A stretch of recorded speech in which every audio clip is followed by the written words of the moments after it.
kaptırmaya kanı çakır dikene, batarsa damarda kan incidir.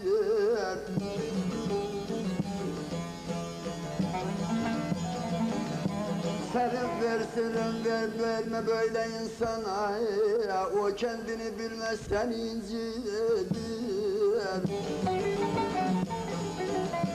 Serin versin böyle insana,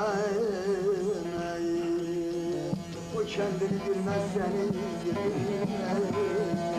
Sağ ol.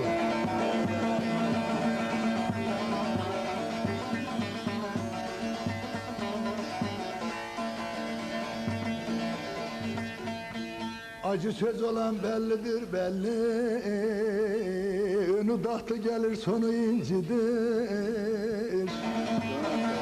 Acı söz dostum bellidir belli, önü tahtı gelir sonu incidir. Babaların sözü boşa değildir, kuru softan olan dini incidir. Vay dini incidir.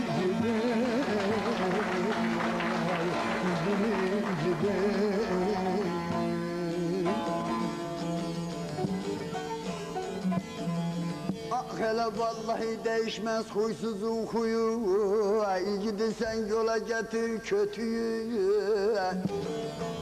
İçilmez yenilmez ekmeği, içilmez suyu, bu insan şer her insan incidir.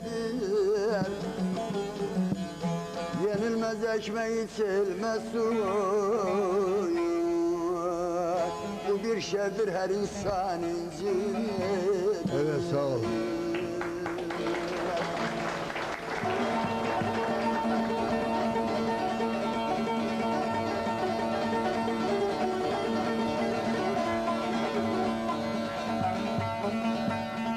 Bazı insan vardır sözü dinlemez, bazı kervanını yoldan eylemez.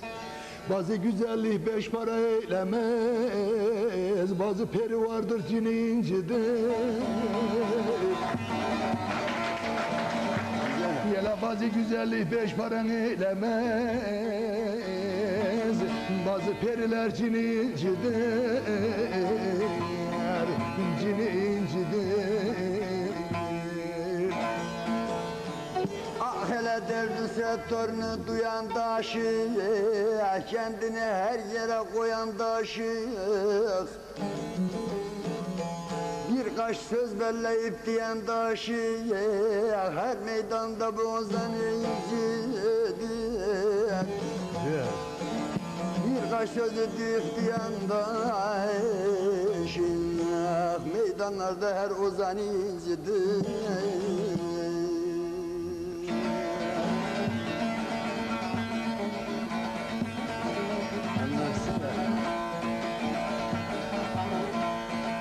Şimdi burada torunu kardeşimiz bir cinaz işledi.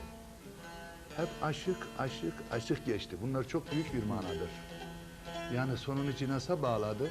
Bakalım ben de bir cinaz yapabileceğim mi?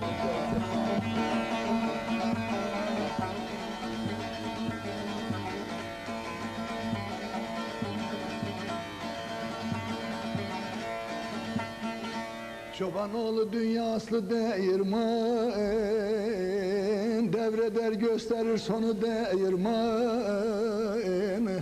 Bir gün can pazarda uygüdü değirmen, senin o dediğin taş unu incidir. Vay unu incidir. Çark eder alemi döner değirmen, dediğin o taşlar unu incidir. Unu incidir. Evet, buyur. Evet.